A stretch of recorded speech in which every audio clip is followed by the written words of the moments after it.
Hello, नमस्ते, राम राम भाई सभी साथियों को।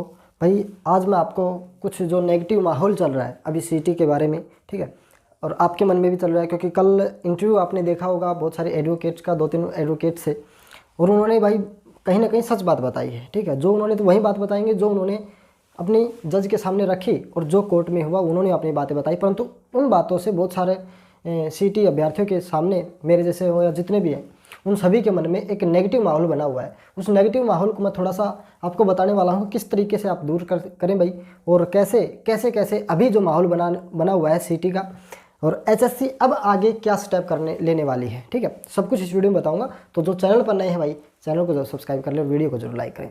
तो सबसे पहले नेगेटिव माहौल को ख़त्म करने का पहले एक बात बता देता हूँ। ठीक है, कल जब इंटरव्यू में ये पूछा गया एडवोकेट से, जिसने भी इंटरव्यू लिया होगा, 2-3 ने इंटरव्यू लिया था, तो उसमें ये पूछा गया था क्या जो 20 ग्रुप हैं वो सेफ हैं। भाई 20 ग्रुप की आपका पेपर हुआ, रिजल्ट आया, ज्वाइनिंग हुई, क्या ये सेफ है? तो वहाँ पर क्या आएगा कि ये भी सेफ नहीं है। बट मैं आपको बताने वाला हूँ कि ये इन पे किसी भी कोई प्रकार की आँच नहीं आने वाली है, ये पूरी तरीके से सेफ है। क्योंकि देखो कल जो मामला सुना गया था वो 56-57 का नहीं सुना गया था। 56-57 का मामला किस लिए जोड़ा गया है? 56-57 का जो मामला है कल वाला, केवल वो 5 नंबर के कारण वो जोड़ा जा रहा है। कल 56-57 पर बहस ही नहीं हुई भाई। कल 41+ जो रिपीट थे उस पर कोई भी मतलब सुनवाई नहीं हुई, यानी कि 56-57 पर कैंसिल पर कोई भी कल सुनवाई नहीं हुई। केवल वो 5 नंबर से जोड़कर देखा जा रहा है कि अगर 5 नंबर खत्म होते हैं तो 56-57 ऑटोमेटिक कैंसिल हो जाता है। बात ये थी। तो यहाँ पर तो 4 गुना थे ही नहीं। कल सीटी जो परी का जो रिजल्ट था उसको रिवाइज करने को बोला था, उस पर बहस हुई थी। ठीक है भाई, आप 5 नंबर किस किस को दे रहे हो, किसको नहीं दे रहे हो, हमें डिटेल रिजल्ट दिखाओ, बताओ किसने किसने आपको दिए, किसने नहीं दिए, और किसके आपने भाई जिन्होंने क्लेम मान लो बाद में हटवाए थे, किसके हटाए किसके नहीं हटाए, वो सब उस पर चर्चा हुई। तो इसमें तो 4 गुना वाला मैटर ही नहीं था, 5 नंबर वाला। ठीक है, आप इसमें से 5 इन नंबरों के बच्चों के 5 नंबर भी हटा लेते हैं अगर सीटी परी से, तो भी ये एग्जाम देंगे, क्योंकि इसमें 4 गुना थे नहीं। ठीक है, क्योंकि इतनों ने वहाँ पर क्वालिफाई ही नहीं किया था। तो इन 20 ग्रुप पर किसी प्रकार की कोई आँच नहीं आने वाली। बहुत सारे साथी मैसेज कर रहे हैं कि भाई मैं लगा हुआ हूँ, एएलएम लगा हुआ हूँ, मैं एमपीएसडब्ल्यू में लगा हुआ हूँ, तो ठीक है, तो क्या मैं यहाँ से मेरी नौकरी जाने वाली है? बिल्कुल भी कोई टेंशन ना लो। सरकार देखो यार, इतनी यहाँ तक आ गई ना, तो अब आगे लेके जाएगी। ठीक है, इस वीडियो में ये भी बताऊँगा कि यहाँ से सरकार आगे स्टेप क्या लेने वाली है। ठीक है, देखना। तो इन पर कोई आँच नहीं आएगी। दूसरी बात एक है सीटी डाटा। भाई कल आपने देखा होगा एजी को, पता है क्या कहा गया है एचएससी को? भाई एजी लगा लो, क्योंकि वहाँ पर एचएससी की तरफ से एजी थे, सरकार की तरफ से। तो वहाँ पर जज ने एक बात कही है कि अगर आपने 6 तारीख को, जो आपकी नेक्स्ट डेट है, अगर 6 तारीख को आपने हमें गलत डाटा, गलत एफिडेविट दिए किसी भी चीज़ के, चाहे वो सीटी प्री क्वालिफाई के हो, मतलब जो 5 नंबर वाले हैं, या किसी भी तरीके के कोई भी डाटा अगर इनकरेक्ट दिया तो आप पर एफआईआर की जाएगी। ठीक है, ये बात बोली गई थी कल जज के द्वारा कि आपने, ये नहीं है कि भाई हम कल भी आप एक डाटा दिखाकर, कोई एफिडेविट लाकर, कोई पर्चा लाकर ये कह दें कि भाई हमें नेक्स्ट डेट दे दो, देखो हमें यहाँ तक यहाँ ठीक कर लिया। नहीं, अगर आपने वो डाटा गलत हुआ तो आप पर सख्त से सख्त कार्रवाई की जाएगी। क्योंकि अब सरकार यहाँ से पूरी तरीके से, कल तो पतले गले से निकल गई, अब सभी को पता है। तो अब इस बार थोड़ा सा मुश्किल है। दूसरा पॉइंट ये है टीजीटी मामला। भाई टीजीटी वाले भी मैसेज कर रहे थे कि भाई टीजीटी का क्या रहेगा। टीजीटी का मामला मैं बताता हूँ, इसकी पूरी सुनवाई हो चुकी है। ठीक है, जो 5 नंबर पर केसेस थे वो लगभग सुनवाई हो चुकी है। ये कल एडवोकेट्स ने भी बताया था कि ये मामला है, ये 99% सोल्व हो चुका है। हो सकता है ये 99% इसका 6 तारीख को ही मामला सुलझ जाए और आपका बहुत जल्द रिजल्ट मिल जाए। ठीक है, तो टीजीटी का ये मामला चला हुआ है। उसके बाद आपका ग्रुप डी का, भाई ग्रुप डी का क्या मामला है? ग्रुप डी का मामला टीजीटी का मामला लगभग सेम है, क्योंकि यहाँ पर एक्सपीरियंस और 5 नंबर पर केसेस है, और ये भी 5 नंबर के कारण आपका अटका हुआ है। तो यहाँ पर अभी जो रिजल्ट है ग्रुप डी का, मुझे लगता है 6 से पहले आपका बिल्कुल भी कोई चांस नहीं है कि आपका रिजल्ट आ जाएगा। 6 तारीख तक तो आपको वेट करना ही होगा। यहाँ पर अब मामला जो फंसा हुआ वो टीजीटी पर और 56-57 को देखेंगे। कल जो एक मामला और मैं बताता हूँ, कल जो एएलएम वाला था, जो टेक्निकल फॉल्ट के कारण, भाई पोर्टल के कारण बहुत सारे बच्चे अपना वहाँ पर रजिस्ट्रेशन करने में कुछ दिक्कत हुई, पोस्ट भरने में दिक्कत हुई, तो उस मामले की भी सुनवाई कल थी। तो उसमें पता है क्या कहा गया? जब जज के द्वारा ये कहा गया कि भाई आपको एक रिटायर्ड जज की आपको कमेटी बनानी है, उसके वो देखेगी कि भाई वाकई में आपके पोर्टल में खामी थी या नहीं थी, तो वहाँ पर एजी ने ये कहा कि अभी हमें 56 और 57 से सुलझने दो, हम फिर बना देंगे। तो वहाँ पर भी 15 मार्च 2 हफ्ते का समय दिया गया। तो ग्रुप डी का अभी कोई रिजल्ट नहीं आने वाला है 6 मार्च तक, तो ठीक है भाई। और इसका ज़्यादा लंबा चौड़ा सिस्टम भी नहीं है, क्योंकि अभी एक पोर्टल और खुलना है। पोर्टल खुलते ही उसमें 56,000 की लिस्ट, जो भी लिस्ट आनी है वो आ जाएगी, उनसे पोस्ट प्रेफरेंस भरवाई जाएगी। खाली फिर इसमें 5 नंबर ऐड करने या ना करने का मैटर रह जाएगा। 1 से 2 दिन के अंदर सब कुछ हो सकता है इसके अंदर, तो इसमें ज़्यादा लंबा चौड़ा सिस्टम नहीं है। उसके बाद जेई मामला। जेई मामला वह क्या था भाई? जेई मामले के बारे में बता देता हूँ मैं आपको। इसमें आपको 6 मार्च, एक सप्ताह का इसमें समय दिया गया है, आप सभी को पता है। और इस पर भी नेक्स्ट डेट 6 मार्च में ली है, क्योंकि इसमें जो जनरल कैटेगरी थी उसमें 4 गुना बच्चे ही नहीं थे, ठीक है। और यहाँ पर जज के द्वारा कहा गया कि भाई आप ये बताओ, आपने जनरल के कितने लिए, एससी के कितने लिए, बीसीबी के कितने लिए, ईडब्ल्यूएस के कितने लिए, बीसीए के कितने लिए, किस कैटेगरी के कितने लिए, ये आपने दिखाया क्यों नहीं बच्चों को?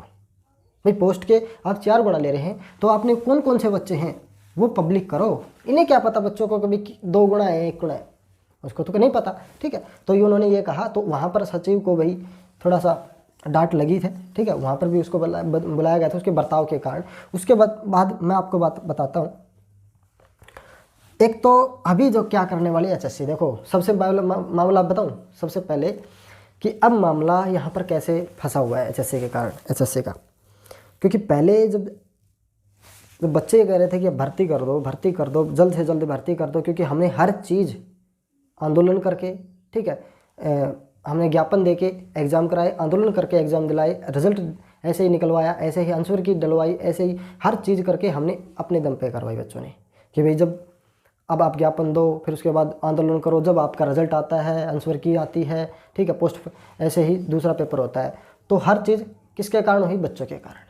परंतु उस टाइम सरकार नहीं चाहती थी, एचएससी नहीं चाहती थी कि हम भर्ती करें, क्योंकि इनका एक ही मोटिव था। मैंने शुरू में बताया था, हर एक वीडियो में मैंने शुरू में बोलता भी था कि इनकी जो अभी पुराने समय में जो एचएससी का वो था या सरकार का वो था कि हम लोकसभा के चुनाव तक जाएंगे, हम लोकसभा के चुनाव तक जाएंगे, उससे पहले हम कोई और भर्ती नहीं करने वाले हैं, ठीक है। तो उस समय पता है इन्होंने क्या किया? लंबा चीज़ खींचने के लिए उस समय तो इन्होंने 25 रुपये की फ़ीस भी नहीं भरी भाई, ठीक है, पैरवी तक नहीं करते थे। और आज मीटिंग पर मीटिंग कर रहे हैं। आज 56-57 को सुलझाने में या किसी और केस को सुलझाने में, 5 नंबर वाले केस को सुलझाने में इतनी जल्दी है कि बस पूछो मत। रिजल्ट में खामियां हैं, 4 गुना छांटने में खामियां हैं, क्योंकि अब ये चाहते हैं कि भाई ऊपर से दबाव है, ठीक है, हाई कमान से दबाव है, वहाँ से वहाँ तक और वहाँ से यहाँ तक एचएससी पर। कल आपने देखा होगा, कल कोर्ट केस के बाद भी लगातार मीटिंग चल रही थी कि भाई ये मामला कैसे उलझ गया अब यहाँ से। अब यहाँ तक मैं कहता हूँ लोकसभा के चुनाव से पहले अब भर्तियाँ करवाना बहुत मुश्किल हो चुका है। चाहिए 95 में से करवा दे तो अलग बात है, 5 नंबर हटा के, नहीं तो अब इनकी ऐसी तैसी कुछ भी समझ लो, ठीक है। तो 25 रुपये की फ़ीस भी पैरवी तक नहीं करी, 25 रुपये की फ़ीस नहीं भरी, और आज मीटिंग पे मीटिंग कर रहे हैं, क्योंकि आज इनको पता है अब हमें भर्तियाँ करनी पड़ेंगी। और अब मामला पेचीदा हो चुका है, केस अच्छे हैं, क्योंकि इन्होंने लूप होल इतने छोड़ रखे हैं, तो मामला यहाँ पर बिगड़ा हुआ है भाई, ठीक है। अच्छा, अब बात आती है भाई आपकी, कल कह रहे थे कि भाई क्वालिफाई हो सकता है। क्वालिफाई के देखो, मैं अभी कहता हूँ क्वालिफाई अगर ये कर देते ना तो पहले इतनी यहाँ पर ये नौबत ही ना आती, ये 5 नंबर की नौबत ही ना आती। सभी के सभी जो बच्चे पास करते हैं वो ना तो 5 नंबर से इसको फ़र्क पड़ता, क्योंकि सरकार को 5 नंबर तुरंत ख़त्म कर देती, ठीक है। तो क्वालिफाई होता तो आज ये नौबत ना आती और ये एग्ज़ाम हो जाते। ये कल एडवोकेट ने भी कहा, आपने देखा होगा।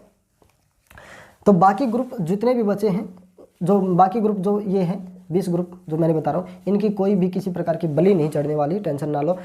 क्या भाई देखो, कल न्यूज़पेपर में, सॉरी आज न्यूज़पेपर में कुछ आया? कुछ नहीं आया, क्योंकि कल भाई एचएससी की सरकार की तौहीन हुई, हर केस में आ रही थी। आज तो न्यूज़पेपर ने नहीं छापा, हालांकि छापने को बहुत कुछ था कि नहीं, क्योंकि एडवोकेट ने कितनी बातें बताई, कितनी बातें कोर्ट में हुई, परंतु कोई भी बात आज के न्यूज़पेपर में नहीं छपी। किसी न्यूज़पेपर वाले की हिम्मत नहीं थी आज अब बातें सरकार के खिलाफ हम इतनी बातें छाप दें, वरना छापने को इतनी बातें थी कि न्यूज़पेपर पूरा का पूरा भर जाता, ठीक है। ना कोई इंटरव्यू, चेयरमैन का इंटरव्यू लेता है कोई? क्यों लेगा? कोई नहीं लेने वाला भाई। माहौल इतना नेगेटिव बना हुआ है। अब माहौल के बारे में बात करता हूँ और हालांकि मैंने एक वीडियो में, हालांकि 26 तारीख की जब डेट थी उससे 3 से 4 दिन पहले मैंने एक वीडियो डाली थी, उसमें मैंने आपको बताया था कि जब सरकार को ये लगेगा कि हम हार रहे हैं तो ये नेक्स्ट डेट के लिए जाएगी, और वैसा ही हुआ। तो ये नेक्स्ट डेट फिर से मांग ली गई है। अच्छा, तो इसलिए टेंशन ना लो, नेगेटिव माहौल चला हुआ है, मुझे पता है। आपको अब ये भाई सोचेंगे बहुत सारे कि भाई आपने तो कुछ इस बारे में क्या पता। भाई मैंने भी 56-57 दे रखा है यार, जैसा आप दर्द है ना। बहुत सारे कह रहे हैं कि भाई मैं तो ये कर लूँगा वो कर लूँगा, कोई ज़रूरत नहीं है। 4,20,000 ने तो पास कर रखा है ग्रुप डी का, 3.5 लाख बच्चों ने पास कर रखा है सी का, तो 3.5 से 4 लाख भी तो बच्चे हैं। कि आप क्या उनमें से अकेले एक कमज़ोर हो? तो ऐसा कुछ नहीं करना भाई, ठीक है। नेगेटिव माहौल से थोड़ा सा बचना है आप सभी को, क्योंकि माहौल ऐसे ही चला हुआ है। या जो 4 साल भुगत लिए, 2019 से 2024 में आ गए, 4 साल तो ये निकल के 5वां साल अभी चला हुआ है, 4.5 साल आपको हो चुके हैं। तो आप थोड़े दिन और वेट कर लो, अब तो लगातार छोटी छोटी डेट मिल रही है, हो सकता है मामला सुलझ जाए। और नहीं भी सुलझेगा तो भाई ये कोई हमारे पास लास्ट अपॉर्चुनिटी नहीं है, बहुत सारी आने वाली है लाइफ में, ठीक है। तो थोड़ा सा नेगेटिव माहौल से बचो, माता पिता के साथ, अपने दोस्तों के साथ रहो। तो इन चीज़ों से थोड़ा सा आपको बचना है अभी, क्योंकि देखो उन यूट्यूबर्स में मैं भी हूँ, मेरे को भी आप 1-2 बच्चे गाली दे देते हैं कि भाई आप नेगेटिव फैला रहे हो। ऐसा कुछ नहीं है, मैंने जो बातें थी वो आपको बता दी हैं, ठीक है। तो टेंशन ना लो, जीत आपकी होगी, चाहे कैंसिल हो चाहे कैंसिल ना हो, 5 नंबर मिले या ना मिले, मेहनत वाले की जीत होगी। मेहनत वाले को फल हमेशा मिलता है, लेट सवेर मिलता है, बस कुछ और को नहीं, ठीक है। तो भाई थोड़ा सा नेगेटिव माल से आपको बच के रहना है, ठीक है। मिलते हैं नेक्स्ट वीडियो में, सभी का धन्यवाद।